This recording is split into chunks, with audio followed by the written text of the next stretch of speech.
Tarabhaktaya namo namaha. Bhaktya vihina aparara lakshay shiptascha karmadi tarangamahye kripamai tvam sharanam prapana prinde namaste charanadavindam bhajami radham aravinda netram smarami radham madhurashmitasyam Vadami radham karuna baradram tato mamanasti gatina chapi. I first of all offer millions and millions of Dandavat pranams unto the lotus feet of my most beloved Gurudev, Nitya Lila Pravishta Om Astal Tarazara Shishimad Srila Bhaktivedanta Narayan Goswami Maharaj. And the same again millions and millions of times unto the lotus feet of our most beloved Nitya Lila Pravishta Om Astal Tarazara Shishimad Srila Bhaktivedanta Swami Srila Prabhupada, and all the Vaishnava and Vaishnavi devotees of the Lord, Dandavat Pranamas. Very beautiful kirtan. This is really Madhurya. That's really good. Very sweet. So yesterday we spoke about many different topics in the area of Bhakti Ras. Bhakti and Bhakti Ras. Do you remember that definition? Bhakti Vinod Thakur, very beautiful. That the essence, that Bhakti Ras is the function of Krishna Bhakti. Bhakti Ras is the function of Krishna Bhakti when Krishna Bhakti is absolutely pure. You might want to write that down. If anyone's Charu, you're a speaker. It's a nice expression. It's from the 26th chapter of Jivadhamma. Bhakti Vinod Thakur is describing Bhakti Ras. And he says it's the function of Krishna Bhakti when Krishna Bhakti is absolutely pure. Very beautiful. Complete appreciation of what is Bhakti Ras. And then yesterday we explained the Samagri, the Vibhav, the Anubhav, Sattvika Bhav, Yabachari Bhav, and the Sthai Bhav, playing on the lake of the Sthai Bhav. I didn't mention in the Vibhav about the Ashraya and the Vishaya. They're the support, or rather the object and the subject. The object is the devotee. But that's another topic. So we discussed something of that yesterday. We touched on these topics because I wasn't planning to get into that deeply. If we have a Jivadhamma study class, then we can go right into that. But I'm just trying to illuminate something more of these pages from Srila Gurudev's Sri Radha book. So yesterday we went through the first two paragraphs of this section, the three aspects of Radha. It's on page 9, if any of you are following in the book. And we talked about, or Gurudev talked about the different yamas in the day. Nishanta Lila, Prata, Purvana, Madhyana, Apurvana, Syayam, Roshana, Ratri. Did I miss anything out?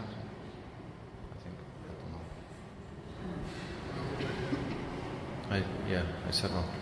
So these 8 yamas of the day Gurudev is discussing, and he's starting with Nishanta Lila and then comes Prata Lila, he's saying. So these 2 paragraphs we read yesterday. So we'll just carry on from here, and if anyone, this is quite a sort of not so public forum where most of us are followers of Srila Gurudev, and we're just blossoming out these words of his in this new little book, Sri Radha. So, were you here yesterday? No. Well, let me just repeat one more time just for your benefit. that Bhaktivinoda Thakur was given this very beautiful explanation of Bhakti Ras. Who remembers from what I've said? Can you say? Bhakti Ras is the function. Krishna Bhakti, when Krishna Bhakti is absolutely pure. Right, you got it. You got that? Bhakti Ras is the function of Krishna Bhakti when Krishna Bhakti is absolutely pure. He says that in the 26th chapter of page Jayavadama. So that's a nice appreciation. Because yesterday we were talking about the difference between Bhakti Ras and Bhakti. That's what we had the whole definition of that. And the day before we discussed that something. Okay, I'll just read here. This principally is about the three aspects of Radha: Rishabhanunandini, Viyogini, and Sangyogini. This is, Gurudev discussed this so many times. I can remember actually in Australia, just out of interest, when he first went there, I think it was 97, he discussed these three topics, and also Anapita Chirinchirat. He didn't even touch on anything sort of tattva vichar so much. It was all like a rasa presentation. It wasn't until his third visit that he began discussing Upadeshamrita, Vacho Vegam, Manasakroda Vegam. So he gave the goal very clearly first. We're going this direction. This is where we're all going. So that's the rasa tattva understanding. Unless we know the goal, it's like when we study Upadeshamrita, unless we look at the last three verses about Radha Kund, about Manjari Bhav is there, unless we understand that, then the beginning will seem very dry and very difficult to actually take up in a determined way. But when we see the goal clearly, so Gurudev teaches like this. So I'm just going to carry on reading, and I hope you can catch up from yesterday. Later, when Krishna returns home from cow grazing, all the gopis are in Javat, looking at Krishna and performing artik from the corner of their eyes with sidelong glances. This is their artik. Gurudev has described this in detail in Vilap Kusumanjali. He describes very much detail about this. After that, they engage in their Sayam Kalya Lila, pastimes at dusk. At this time, Krishna goes to milk the cows after taking a light evening meal, and the gopis watch this beautiful scene. This is when Krishna's just returned. This is a beautiful lila. Just prior to this Goduli, when Krishna comes in, covered, sprinkled with the dust from the cows. And it's described that he has a very beautiful flower garland on, and it doesn't have a single speck of dust on it, because Sridham and Subal are there, and every time a piece of dust comes on the garland, they flick it off. So his garland is completely like brilliant and shining when he enters the town. And then of course all the mothers, they immediately run to Krishna first, and then they take their own sons. But this is such a festival, such an incredible festival. We should have a painting of this. You know, there's something, Shamrani's done something a long, long time ago, but another depiction of this pastime. It's a very special. So after this pastime, when Krishna comes home, then he's bathed by Ratak and Pratak, the two servants, and then he's given a light evening meal. And then, and the gopis, it's described here, after taking a light evening meal, and the gopis watch this beautiful scene. So the gopis are peeping all the time. The gopis' hearts are completely given to Krishna. This Gurudev has described many times these three different types of rati. And the rati of the gopis is called Samartha Rati. And it's described that everything from their heart they've given to Krishna. They're all eternal Sakhis, Shaktis of Krishna, emanating from Sri Radha's Kaya Vyuha. So they cannot stay away from Krishna for a moment. They're watching this beautiful scene. Shri Radhika then cooks something in Javat and sends it to Nandagon. where Krishna, along with his father and all uncles and friends, takes prasadam. In the Bhojan Laya in Nandagaon, we go there to that place. And Mother Yashoda, she's cooked on hundreds of stoves, and with Mother Rohini. And so many preparations are there. And all of Krishna's, so many of Krishna's cowherd boyfriends, they also come. And they all take together with Nanda Baba and Upananda, Abhinanda, Sunanda and Nandan. All the 5 brothers, they all come together at that time. His remnants are then sent to Srimati Radhika, and later at midnight Radha and Krishna again meet. In this way they are never separated from each other, except when Krishna goes cowherding, or when Srimati Radhika is in Man, or when she experiences Prem Vaicitya. So yesterday we explained something of this, these separation moods. This Purvarag is the first, and then is Man, then Prem Vaicitya, and then Pravaj. These 4 separation moods that take place. So Man is considered a separation mood. Krishna can't approach Radha sometimes, and this is all designed to increase their union when that union does manifest afterwards. From Man comes the stage of Pranaya. Pranaya, Gurudev has described many times, is when Radha doesn't know if she's Krishna and Krishna doesn't know if she's Radha. They both become like one, and this is only Pranaya. This is before Rag and Anurag. This is before these stages. So these stages are across that line of Prem we discussed yesterday. The sadhak goes from Shraddha to Prem, and then from Prem to Mahabhav are all those Raga Atmika bhavs that are described.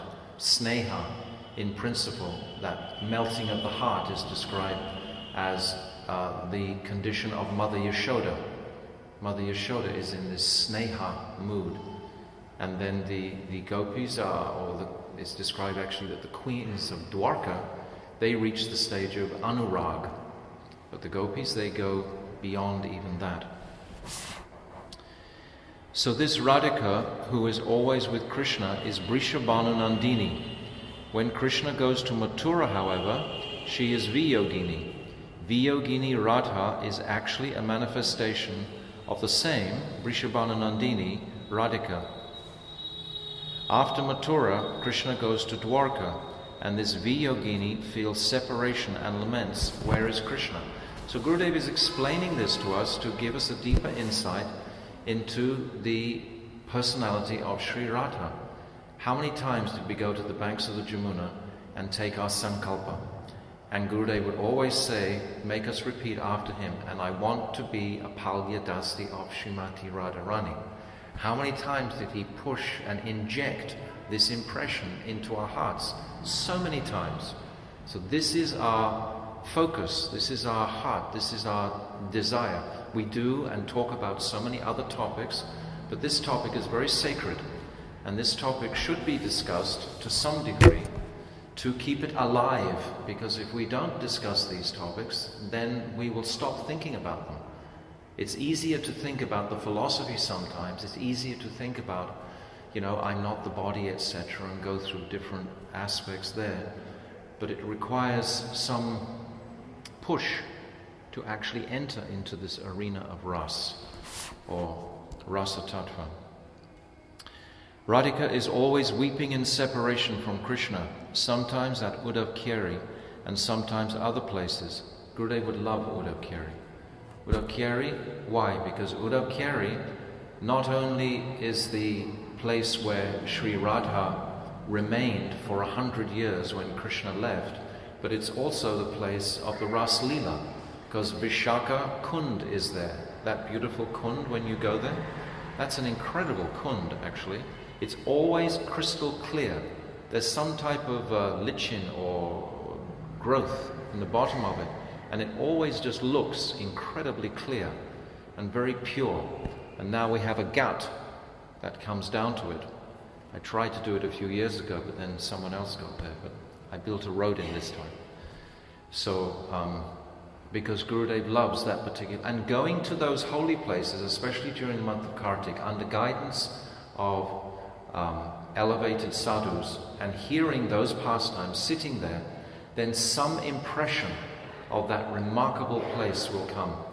Gurudev described one time in Paderborn, he was describing Uddhav coming to Vrindavan, and how in the evening he saw Nanda Baba and Yashoda, and then in the morning he goes to Surya Kund and he's bathing his face there, and he looks around to the right and he sees the forest of Kadamba trees. He sees this Uddhav Keri off to the right. And at those days, Gurudev described, many times Gurudev would describe, even when he was younger, the size of the Kadamba trees, just huge Kadamba, and there was no sort of broken tangle of bushes in between. It was just a beautiful, pristine forest. We were just reading a couple of days ago together how Yogamaya links Aprakat Vrindavan with Prakat Vrindavan, the actual forest itself. So the beauty of the forest itself enhances our remembrance of these pastimes, just to hear about the beauty of the forest. And it's just, Gurudev was describing how Uddhava looked up and he saw deep within the Kadamba forest this illumination, and he knew this was the gopis who had remained there since Krishna had gone, since Akrura had taken him.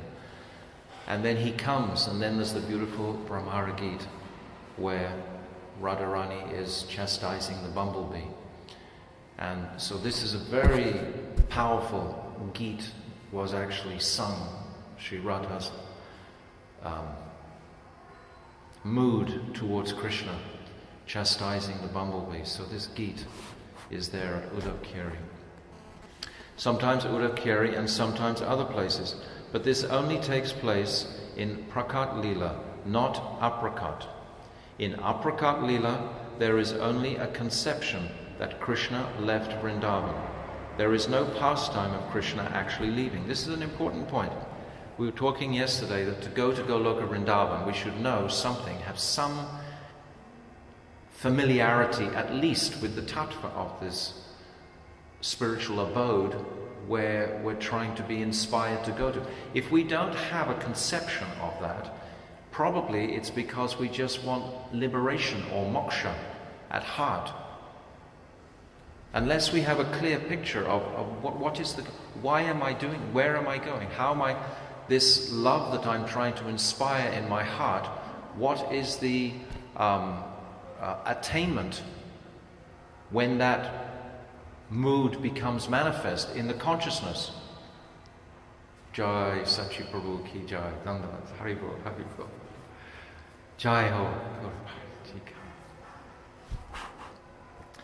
So Gurudev is so merciful that he's taking us right into that realm if we listen closely to him. So in Aprakat, there's only the conception of these this separation. But still, that conception is the udipan to the stimulus to trigger the different vyabhachari bhavs and the different waves on the sthai bhav for in their union, in their sambhog. There is no pastime of Krishna actually leaving in Goloka Vrindavan. This is because in Golok, Krishna neither leaves Vrindavan forever, nor for 108 years, never.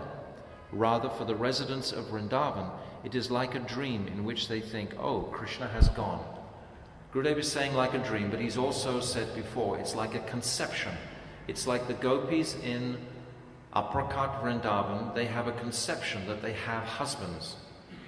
So they have a conception of that. So the Parakiya mood will actually be inspired. And that Parakiya mood, that is what is so special about Braj Leela in its comparison to Dwarka Leela, the speciality of that sweetness of the relationship with Krishna. The third aspect of Radhika is Sangyogini Radha.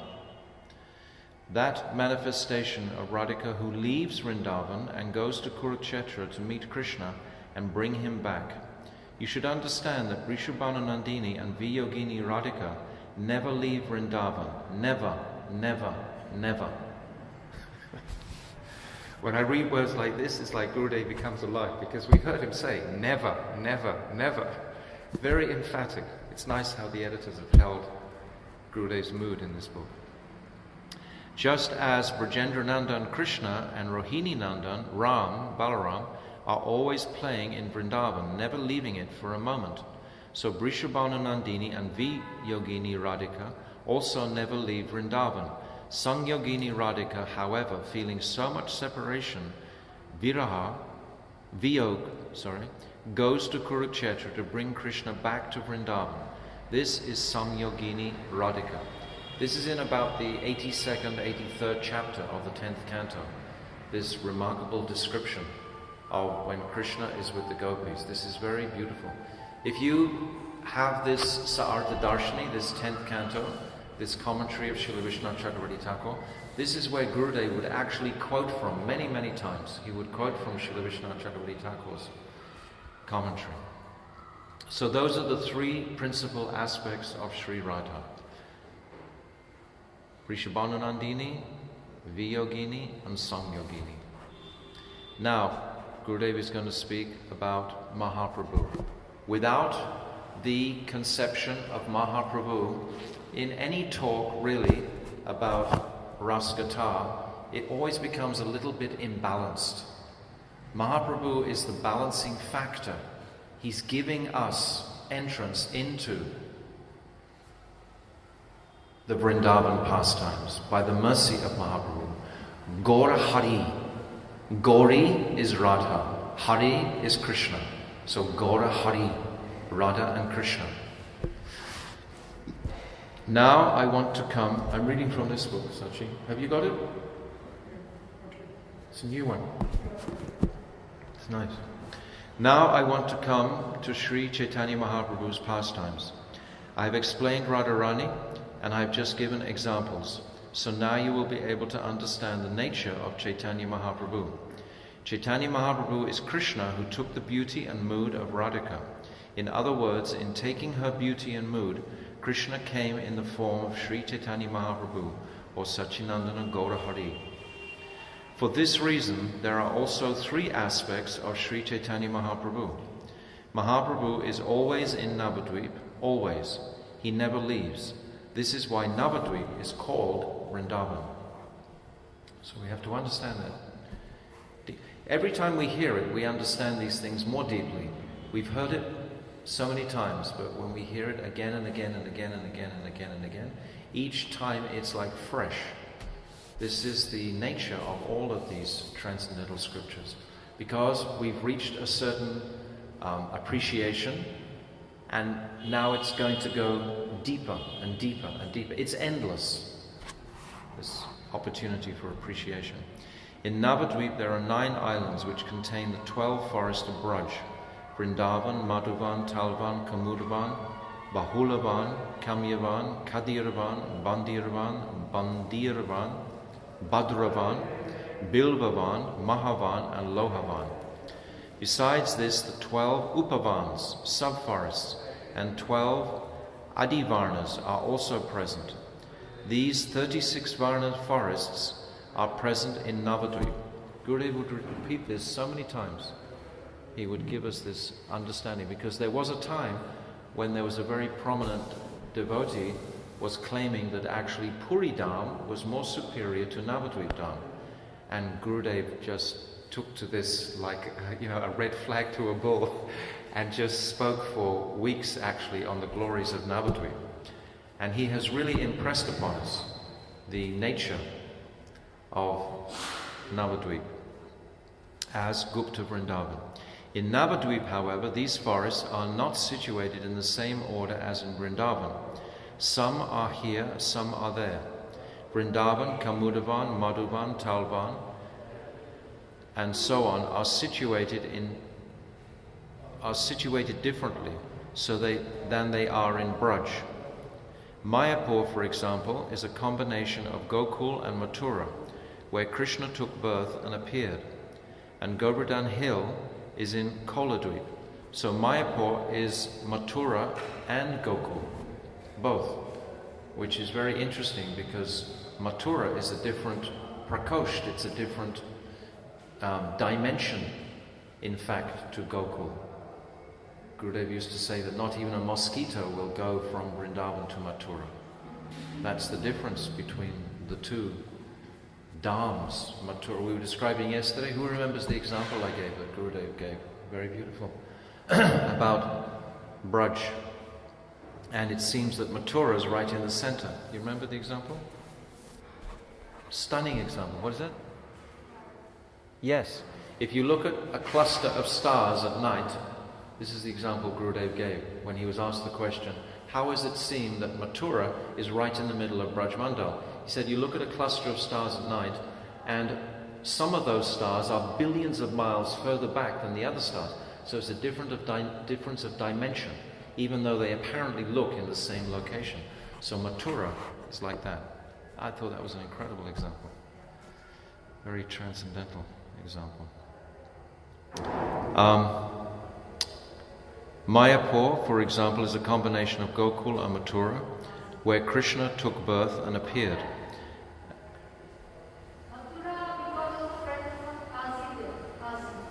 What did you say? Because of the presence of the Kasi in Mayapur, so therefore it's compared to Mathura. Aha! Okay, thank you for that. Very good. Very good. So you understood that? Kamsa is in Mathura and the Kasi is in Simantadweep, actually, just north of. That's where his place is today, anyway. And Govardhan Hill is in Koladweep, where our Devananda Gaudiya Math is situated. There, the Rasa Stali, places of the Rasa dance, is located in the lap of Govardhan. Rasa Leela is so high class. Radhakund is Ritrudweep, and Bandhravan is present in Modrumdweep, which is on the other side of the Ganga. In this way, all the forests are there. None of these forests are in Puri, and therefore it is Navadweep which is non-different from Vrindavan. All of Mahaprabhu's eternal pastimes in the 8 praharas are in Navadweep, and he never leaves there. So there's one description by Srila Vishnu Chakravarti Thakur of the Astakalya Leela of Mahaprabhu, of his meditation. And he's meditating on Nishanta Leela, but it's all in Navadweep. It's in Navadweep. Actually, if we read that Chaitanya Bhagavat, when Mahaprabhu is wandering around the town, before he's being initiated by Ishwara Puri and become like his own devotee has risen up, that mood has risen up inside him. He's so familiar with all of the local residents, with the tailor, with the flower garland maker, with the milk wallah, and so on and so on. And just like that, familiarity is just like Krishna in his relationship with the Brijbasis. The Brijbasis have the mood that Krishna can't manage, can't live without their affection. Krishna won't survive without the love and affection of the Brijbasis. So the Navadweep Vasis are feeling the same way towards Mahaprabhu, towards Nimai. And Nimai is reciprocating in that mood. Another reason Navadweep is non-different from Vrindavan is that during Chaitanya Mahaprabhu's pastimes, in the very early morning, he remembers the Nishanta pastimes of Radha and Krishna and weeps. That's what I just saying. Then a little later in the morning, approximately 6 to 8:30 a.m., during Pratara Leela, pastimes at dawn, Chaitanya Mahaprabhu meditates on the pastimes of Krishna and Radha that take place at that time. Mahaprabhu appears in a male form. So all the associates or the Sakhis of Krishna, most of them, they also take their birth in male forms, in and around Navadweep, the eternal associates of Mahaprabhu. They also come, and they all have a mood of Dakshin Bhav, this mood of submission, because Sri Radha, as Gadadhar, is taken this mood of submissiveness. We talked yesterday about Dakshin Bhav, remember? I was telling you that pastime. about Radha and Krishna walking together. So this mood of Dakshin Bhav is what all the associates of Mahaprabhu also take, because Gadadhar is taking that very submissive mood also. Mentioning these names and these bhavs are just part of the education to understand the terminology, the language of rasa. And once we appreciate that, then we just come to another level and so on. It's just like learning a new language. Good. When we do the Arti song and the way Panchatattva is standing, we say that Dakine Nithai-chan. So Nithai is on the right, and Bame Gadadhar. Gadadhar is on the left side. Right. Bamya Bhav. Yes. So here you were just saying that Gadadhar has Dakshina Bhav. Yes. So how do you reconcile that? Well, when Gadadhar is as Dandavats Prabhuji, Radhe Radhe, he needs a chair. We have a chair? Sachi's father.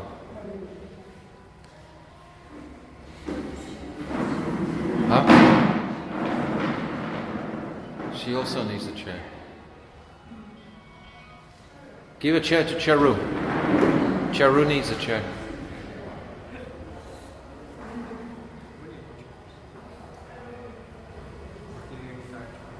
So, but it's described in Chaitanya Charitamrita, and of course Gurudev has described so many times, that the tattva of Sri Radha is that she conceals her Bhaumya Bhav to allow Mahaprabhu to actually experience that full mood of Sri Radha.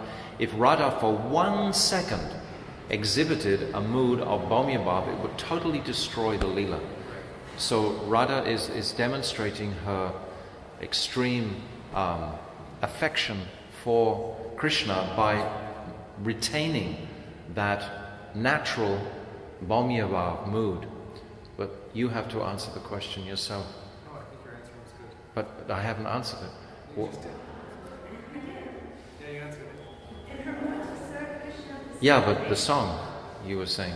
Oh, but the song is a separate tattva from that. It actually is, because the song we're seeing Radha. We are allowed to see Gadadhar as Radha. We are allowed to see that. Mahaprabhu, that had to be concealed completely.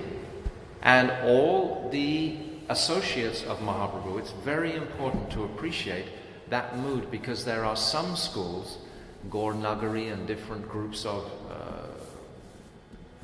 Sahajya. Huh? Yeah. They actually think that Mahaprabhu is having some type of conjugal relationship at night with Gadadhar or some of the other Sakis that were present. So it's very important to appreciate that this Dakshin mood, this submissive mood, all are submissive, all are emptied of affection. They're just so, for Krishna. Krishna wants to perform this remarkable pastime of taking the Bhav and Kanti of Sri Radha and tasting that height of separation. That's particularly in Puri. But now Gurudev is talking about Navadvip. But still, all the way through, all these personalities were taking a mood of Dakshin Bhav, submissiveness, just as Gadadhar was. You understand what Dakshin Bhav means, Sachin? Explain.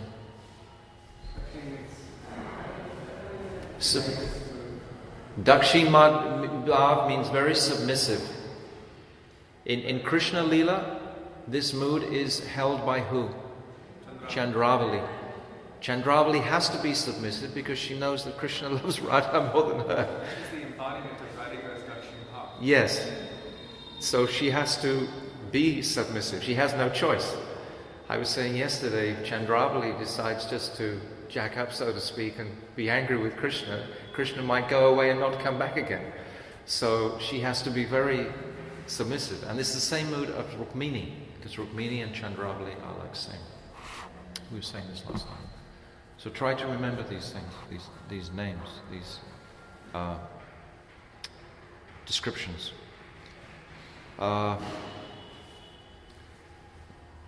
Bandiravan is present in Modaramdvip, which is on the other side of the Ganga. In this way, all the forests are there. None of these forests are in Puri, and therefore it is Navadvip which is non-different from Vrindavan. All of Mahaprabhu's eternal pastimes in the 8 Paharas are in Navadvip, and he never leaves there. So Gurudev is talking about the comparison between Rishabhanandini, Viyogini and Sangyogini. Another, how far did I read here? I read all down here. A little later in the morning, between 6 and 8:30, during Pratar Lila, pastimes at dawn, Mahaprabhu meditates on the pastimes of Radha and Krishna that take place at that time. Actually, one of the pastimes that Gurudev described is when they all meet at Guptakund, which is just near Vrindakund. Dhanishta takes Krishna down a secret staircase on the western side of Nandagaon hill and takes him to Guptakund. And in Guptakund, there's like an apricot manifestation of the first yoga pit. And Radharani and Krishna are there on the center of a lotus, and all the Astasakis are there, and all the other millions of gopis are there, and all the manjaris are there. And a very wonderful arti ceremony takes place. That's about 7:30 in the morning. That's the yoga pit. Yoga pit means the meeting place. So the first meeting place of the day is in Guptakund, and the second is in Radhakund, and the third is in Sevakunj. So these are the 3 main meeting places of the day.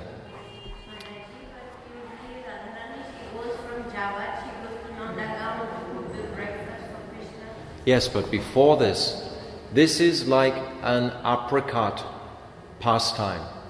So this is very mystical, how they can all reach there, all of them, at that time to have that ceremony. But this is what Gurudev described one time when he actually came to Guptakund. He was saying that every single day here, all of the Sakis, including Radha and Krishna, they all meet, and this very beautiful pastime takes place.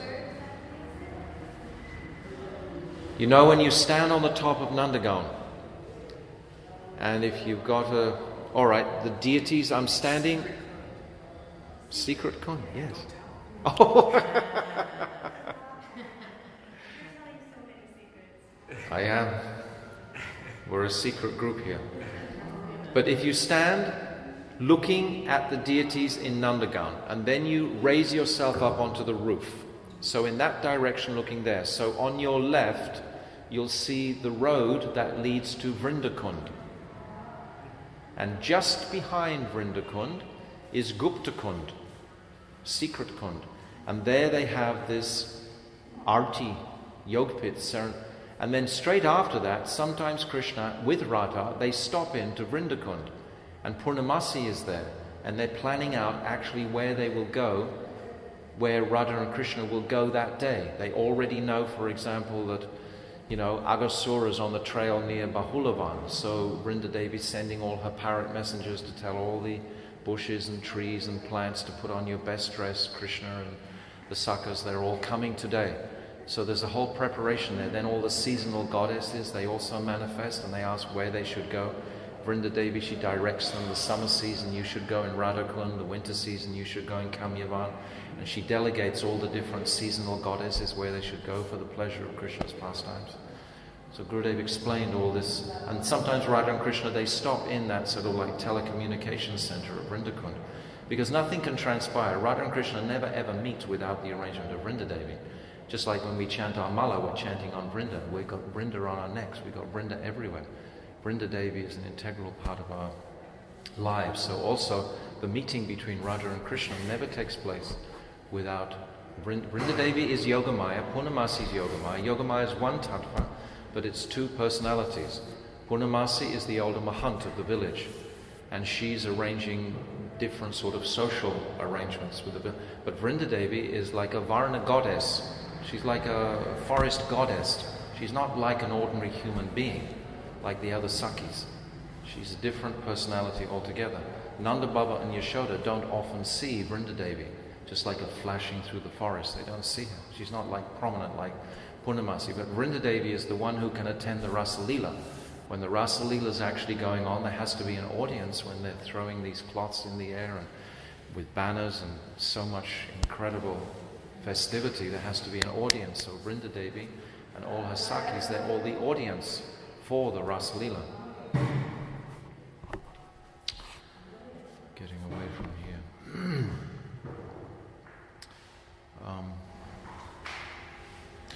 Radha and Krishna in Javat and Krishnanagar. They are taking bath. Mahaprabhu is always meditating on these pastimes and weeping. Why is he weeping?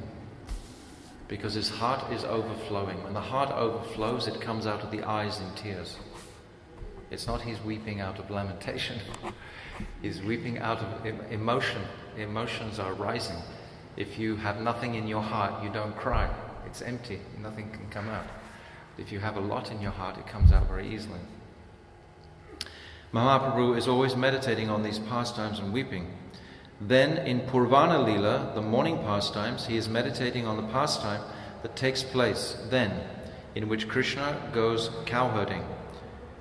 So this is a very beautiful pastime when Krishna actually goes out. There's a beautiful description of when Krishna first takes the calves and when also Krishna first takes the cows. Because each time he passes one of the residents' houses of Braj, they come out with a whole tray and they make a whole offering to Krishna when he's trying to get out into the cow grazing fields. And then they're giving him garlands and so many offerings, and he's actually just anxious just to leave the village and go out cow grazing. But it takes him an hour or two just to clear the village, and especially disentangling himself with his mother. His mother just can't think of separation. This impending separation is too much. So she's always running to him, asking him different questions, and then finally she's putting mantras all over his body, any sort of excuse just to keep him longer and longer. And then finally Krishna turns around and says, "Make me a milkshake, send it with Dhanishta to the forest." And now she's suddenly got some savor.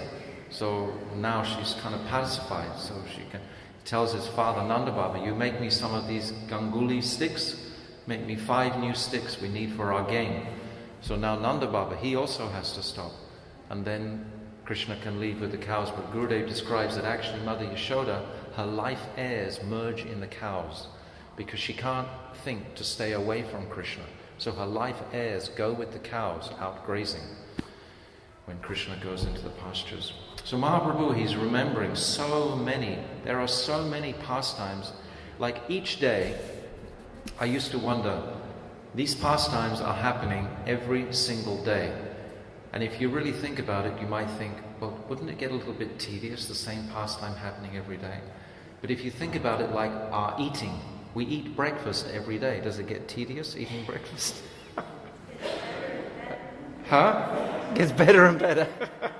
So in the same sense, even though these pastimes, they seem to be very regular happening, every single day they're filled with new magic and new wonderment and new remarkable moods of sweetness and speciality, because everything is dynamic, everything is completely alive in Braj.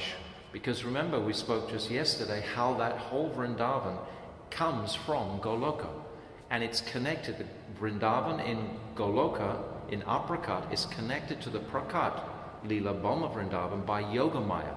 Yogamaya is linking, Gurudev was just saying yesterday or the day before, directly. She's linking these two forests together. So this Vrindavan forest is directly there. And what we live in here now is the remnants of that.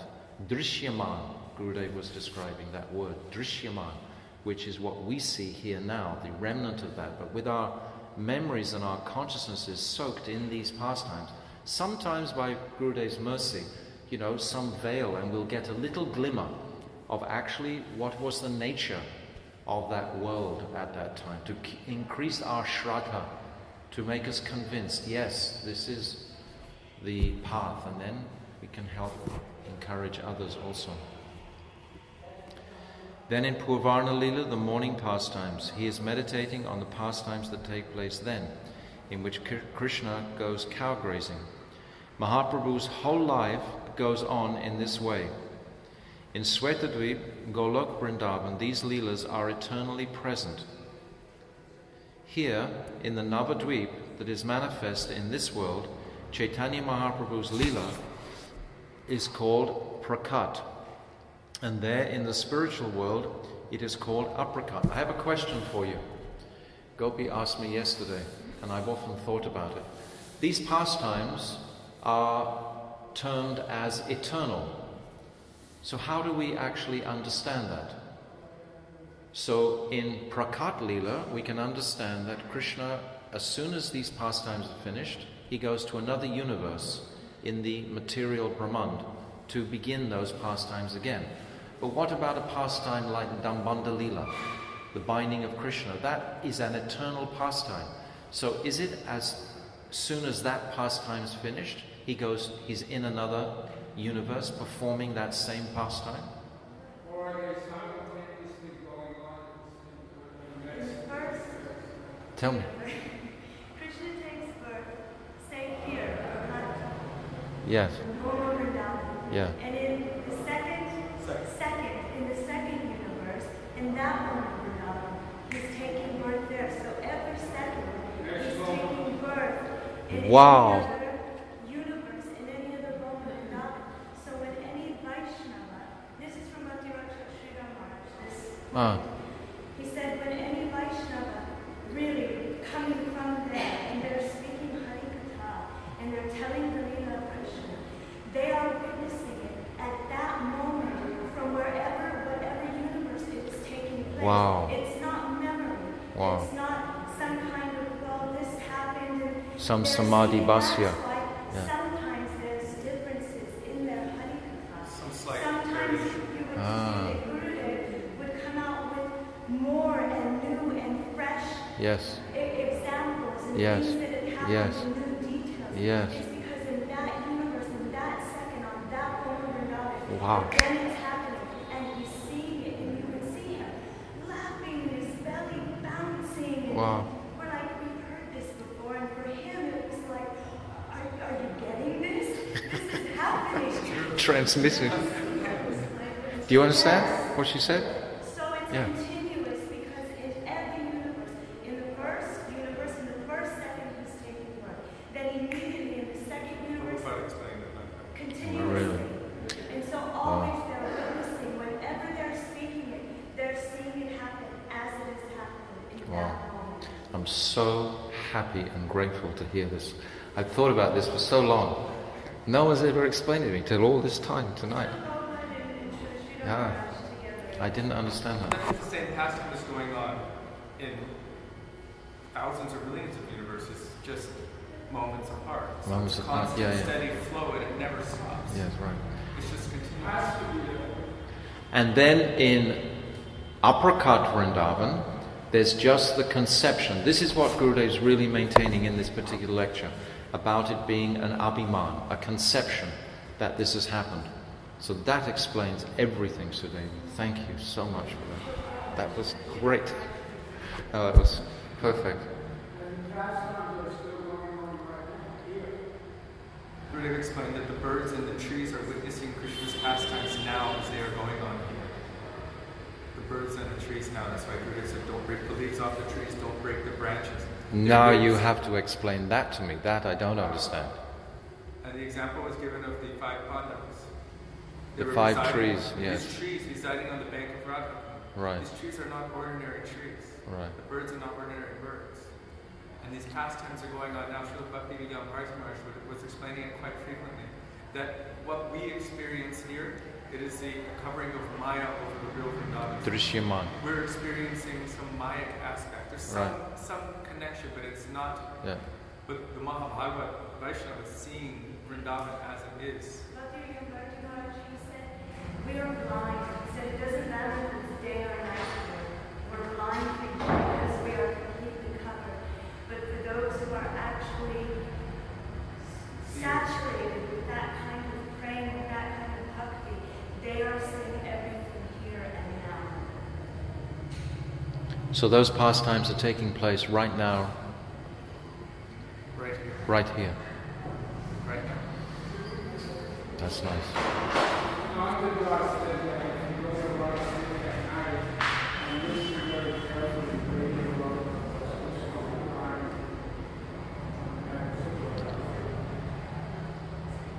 Who's this?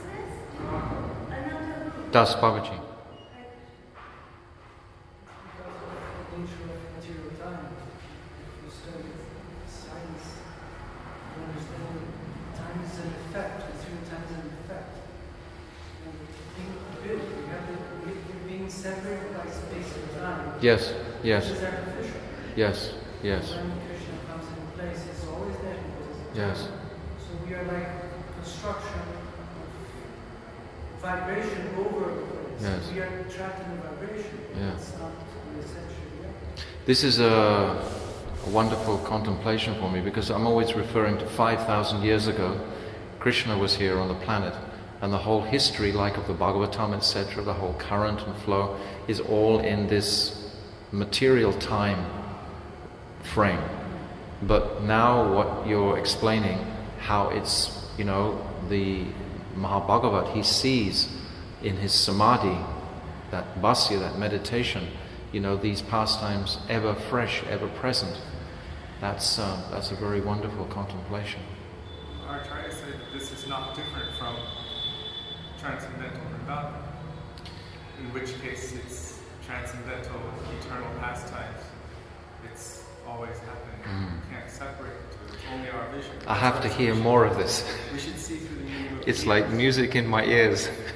Remember that history of one disciple, Srila Bhaktisiddhanta Saraswati Thakur Prabhupada was doing parikrama. And all the devotees, all his disciples were doing.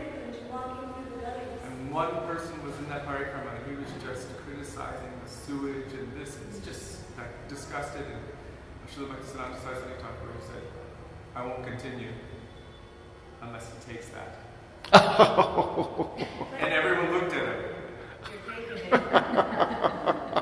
And peer pressure had the effect. He bent down and he took one sip of that. And that night he had a dream that Srimati Radhika's feet were being bathed and he was drinking the Charanamrita directly from her feet.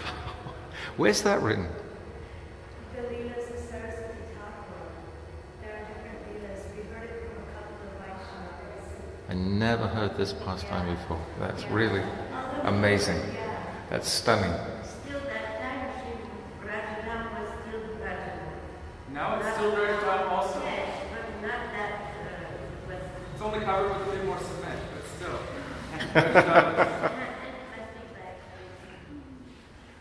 Very wonderful meditation, very warming to the heart to hear what they're saying. Very inspiring on this Ekadashi day to hear, after we've chanted more and etc., observed Ekadashi nicely, to have this jewel of appreciation for the atmosphere where we are, to hear about it. It's very powerful. Thank you. So quickly, in a second. This is what I was saying the other night, discussing these Rasa Tattva areas, because it just gets clouded over by so many other, considerations. And this is what Gurudev gave his very life for, was to keep this flame well bright and alive in our hearts. And unless we share it, unless we have a place where we can discuss it, I was saying the other night that this Gopinath Bhavan for me is the pinnacle of the whole world. I don't know any other place in the whole world where I can feel comfortable. It's Vrindavan. Tungavidi is here. Everything's safe. It's and Gurudev is here, of course. It's a very, very powerful place to express. There has to be a home. If we don't have a home where we can express these heart's moods, then our life is pretty vacant.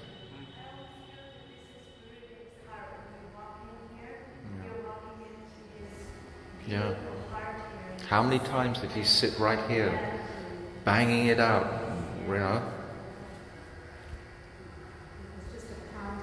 You see, this is what I can understand, is the pure devotee, when he looks at anything, the effect of that glance can stay within the atmosphere. The power of his personality can just remain in the atmosphere. But of course then you apply it to Krishna, who has even more potency and power, and Sri Radha and the gopis, then how can their potency not also? Because I've always worshipped the dust, thinking that all the sadhus and Krishna and Balaram and everyone has walked in the dust of Vrindavan. The dust is always there, available. That's always accessible for us. And that I can understand that. It's like tangible to me. But seeing the pastimes is not always tangible.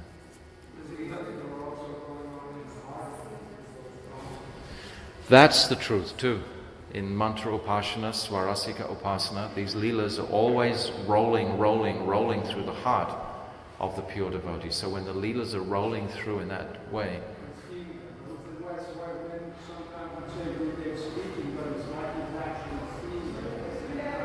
oh yeah.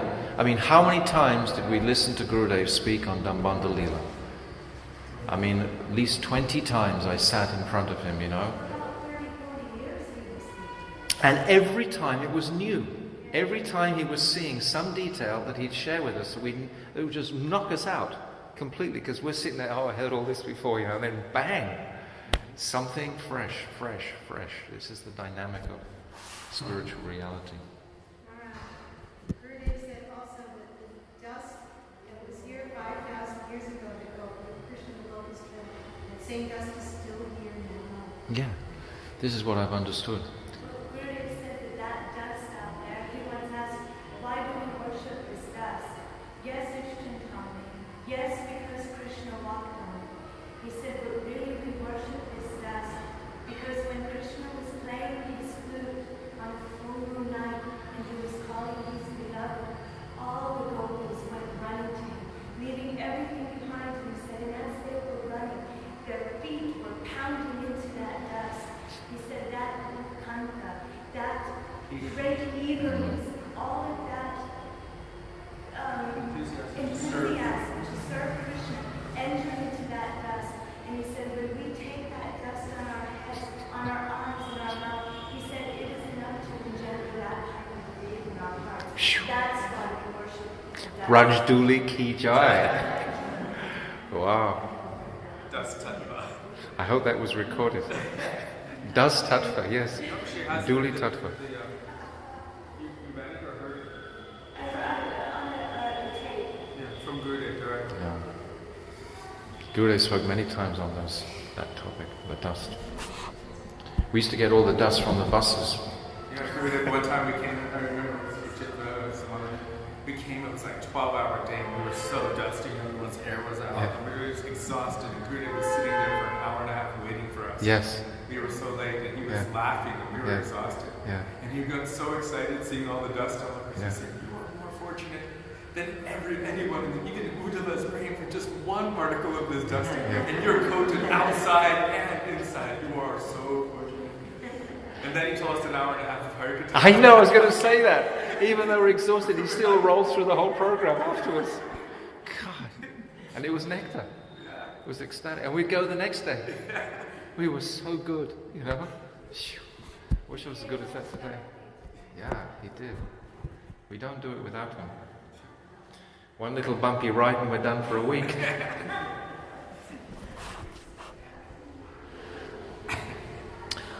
On one hand, Chaitanya Mahaprabhu takes sannyas, but on the other hand, he cannot leave Navadvip, just as Krishna can never leave Vrindavan. So who goes to Puri? A manifestation of Chaitanya Mahaprabhu only goes there and takes sannyas. Sannyas is not part of his Nitya Leela. Do you understand? It is like Naimitika Leela, his occasional pastimes enacted in this world. He wants us to meditate. He wants us to meditate on Navadvip. He always said when he distributed the Gayatri mantras to everyone, that when you're saying these mantras, you're meditating on the Gaura mantra, Gaura Gayatri, you're in Navadvip.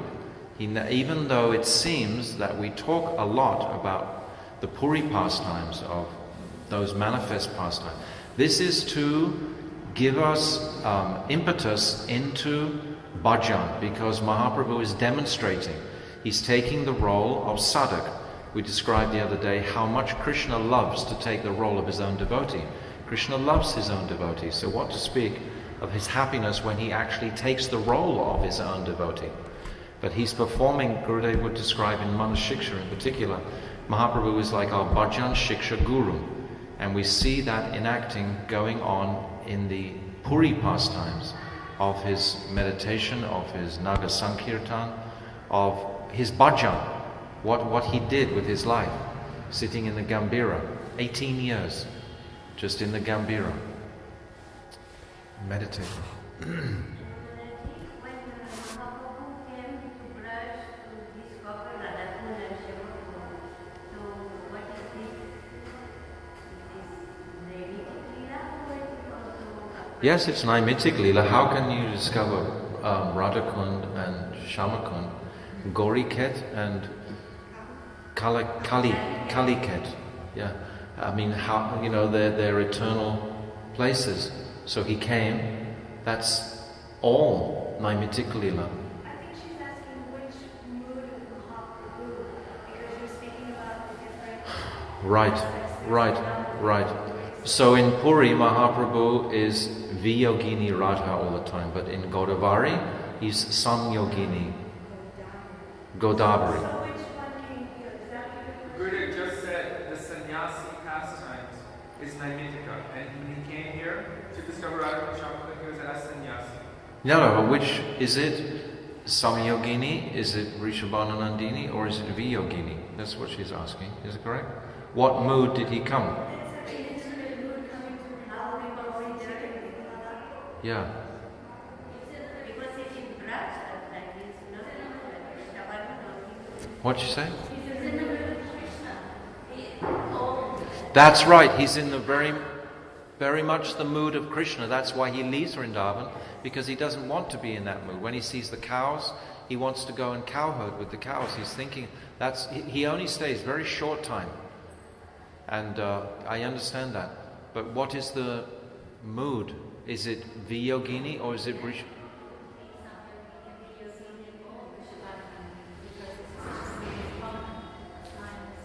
I think so too. I agree with you. Yeah, but it's still Naimitic Leela, that's for sure. That was your original question. It's definitely Naimitic Leela. In our Gayatri mantras, Gurudev always emphasizes we meditate on Mahaprabhu, Satchidananda Gaura Namaha. But Shilabharati Maharaj, I've heard him say, how it's very helpful to us to also meditate on Mahaprabhu's sannyasi separation moves. That's the same as what I just mentioned, that Mahaprabhu is our Bhajan Shiksha Guru. So he's demonstrating the art of bhajan himself directly in Puri. In the Gambhira, he's showing us how a sadhak should behave, how a sadhak should act in this world, what activities should he perform. But Maharaj said it in Gayatri mantras also. But Gurudev has said emphatically that to remember. Yeah. The Acharyas, they all have their different visions, their different realizations. They're all such unique personalities.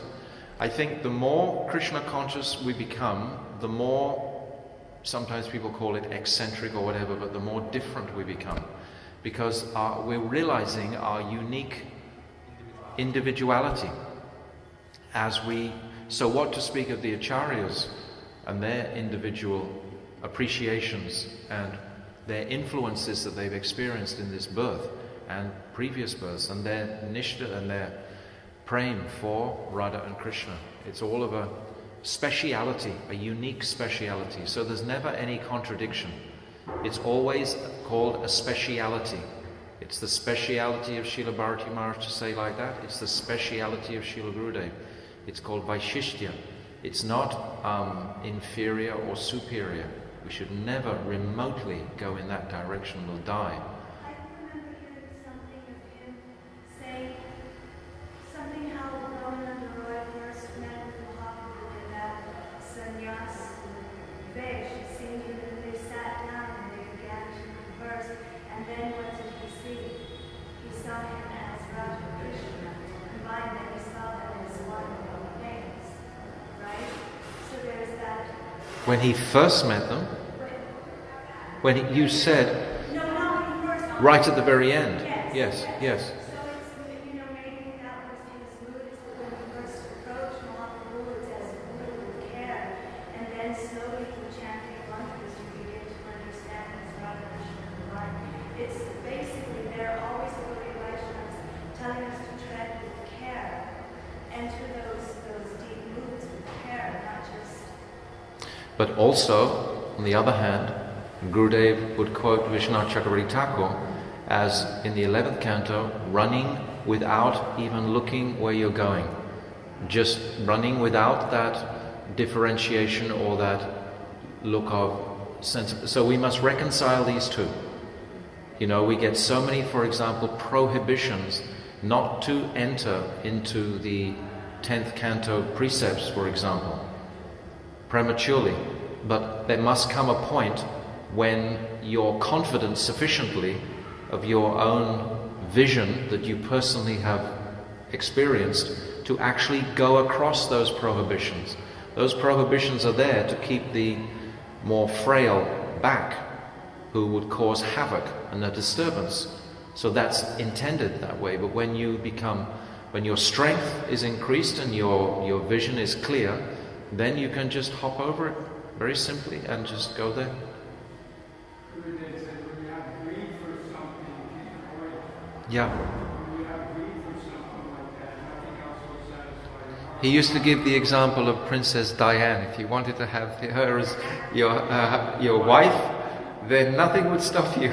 That was one example he gave of that. If you were ugly, Yeah, if no teeth, black, deformed, lame.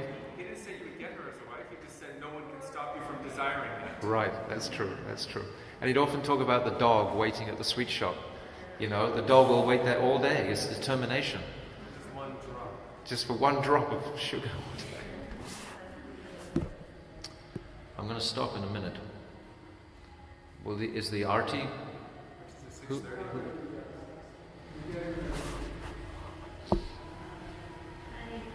Sannyas is not part of his Nitya Lila. It's a wonderful appreciation that Gurudev's giving if you really go in there. Mahaprabhu is in Navadvip. And in Navadvip, Mahaprabhu is there with the potential for that Radha Bhav to rise. But it only rises like right at the very end in that Sankirtan in Srivas Thakur's house, when they're having that Sankirtan Ras. Because most of the time in Navadvip, Mahaprabhu is taking quite an Aishwaryam. Many times he's sitting on the throne of Vishnu. He's showing his Sadbhuj form. He's showing his Varaha form. He's showing his universal form to Advaita Acharya. He's showing his Nrsingadev form. He's showing all these Aishwar. So the potential for this Radha Bhav. So Mahaprabhu has to go to Puri for this full separation. But of course, now we are understanding that this separation is not in Prakat in the same way that it's here. So Mahaprabhu is experiencing it directly. This is the speciality of Prakat Leela. It's also been explained by the Acharyas, the speciality of this Prakat Leela for Krishna. They actually love to come here and perform these pastimes because they're really real. Up there, they're not actually, or in Goloka, they're not. It's just a conception, even though it's a real. How can I understand? How can we understand? So now Sachidananda Gaura is tasting fully Radha, you're saying at the end, or not fully? Say that again.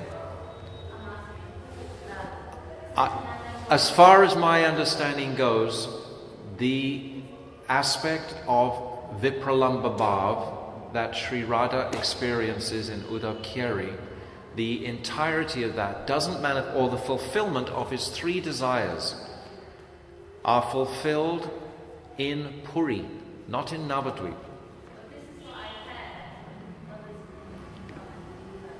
that internally he was tasting fully in Navadvip, and that's why it's highest also. But externally, maybe not so much. I don't know. I can't understand that. It has to be explained to me clearly. I had a conversation with someone some time ago about this point, and I needed explaining clearly because in Puri he's showing.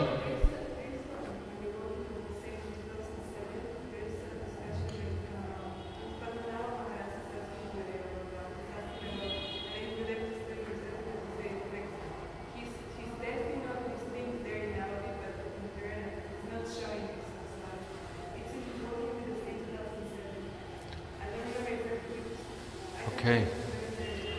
I would like to see that. Look at that.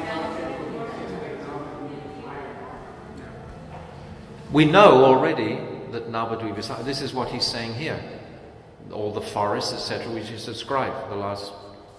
what I've been reading, is that Navadvip is the highest.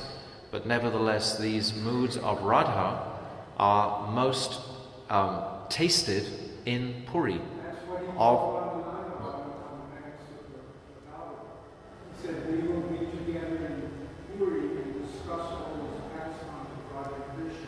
But these pastimes are for the sadhak. You see, the sadhak is following the example of Mahaprabhu in Puri. We're not following the example in Navadvip. We're following his example, shaving our heads, performing Ratha Yatra, doing all these devotional activities. Mahaprabhu wasn't doing he was chewing pan and he was like the arrogant Pandit. We're not emulating those pastimes. We're meditating on the wholeness of Mahaprabhu, of Krishna, in Navadvip. But the mood for the sadhak, this I understand is why Bhaktivinoda Thakur and Srila Gurudev had their final pastimes in that dham, to again show the populace that actually you must follow these moods of Mahaprabhu in this dham.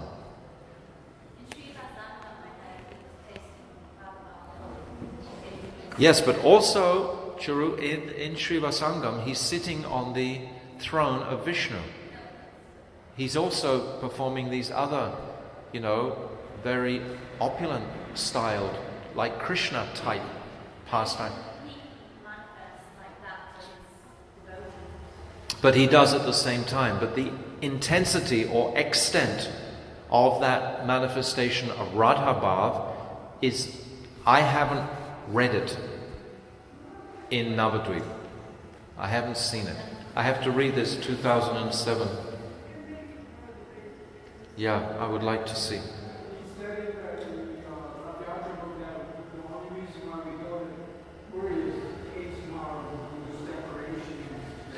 And he's told us that this separation mood is what's going to impel us into the highest service. Like for us to actually experience even a drop of that intensity of the separation, because that separation is union internally. So that's what the sadhak, we're already in separation. Everything is in separation for us. Gurudev describes it. There's one very beautiful lecture that's online that I read recently about we are in Purvarag. We are in separation mood from Krishna. We haven't seen Krishna. We haven't been with Krishna. I'm going to stop right now. Huh? Yeah, you can speak. I won't speak anymore. We are talking about Prakat Lila and Aprakat Lila. Yeah. Of Mahaprabhu and Krishna. Yeah. And Gurudev always gave importance to Navadvip, Vrindavan and Krishna Lila. And his emphasis was on Madhur Bhav, sweetness of the pastime. That is why he said that the sweetness of pastime is Mahaprabhu's pastime you can see in Navadvip, where Shachima is chastising, beating him, or maybe not, Jagannath Mishra is beating him, and he is chastising him. He is also thinking that he is my son. He doesn't think that he is Ishwar, Bhagavan. And here in Vrindavan also the same thing. Krishna is never considered as God or supreme personality or Godhead by any Prajapati. But in Puri he is. Yeah, but in Puri, Yes. who is Puri is the same as Dwarka. Vishaka Sati is praying and going down. And they are all in awe, little bit of awe with Mahaprabhu. Also the Prakat Leela for a sadhak, that's the door. Prakat Leela is the doorway to enter the Prakat Leela. We cannot enter Prakat Leela without meditation. Yeah. This is what I've been saying, that for the sadhak, Puri Dham is the place for us to actually emulate. And we remember in Puridam the pastimes in Navadvip, which are Madhurya. Actually, Puridam is more like Aishwarya. When Mahaprabhu is showering fountains from his eyes, this is an abnormal. And Gurudev says when he elongates his body, this is full Aishwarya. No one has ever shown that. When he becomes like a tortoise, this is full Aishwarya. And so many of the residents were thinking this is the Supreme Personality of Godhead, just like in Dwarka. So Dwarka and Puri are like same. Nevertheless, for the sadhak, to meditate on the pastimes of Mahaprabhu in the Gambhira is most conducive for his bhajan, because Mahaprabhu has come as bhajan Shiksha Guru. But the highest, sweetest place is Navadvip. So we reconcile the two. Quite simple. But as far as the Radha Bhav is concerned, the actual manifestation of Radha Bhav in Navadvip, I have to understand more about that. One time I asked him to think of this question. This question that he is asking about. I don't understand this relationship of the Radha Pradeep and Mahaprabhu Navadvip. He said it's going on there, it's Nashika Yogina. But I said I don't understand. He said no bhajan. That was a long time ago in my class. Yes. And he said no bhajan. Yes. That is our purpose. So if there's any remaining questions, do bhajan.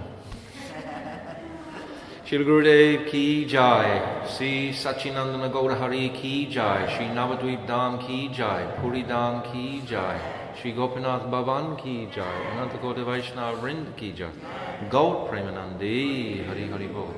Sure, sing. Hare Krishna, Krishna Krishna, Hare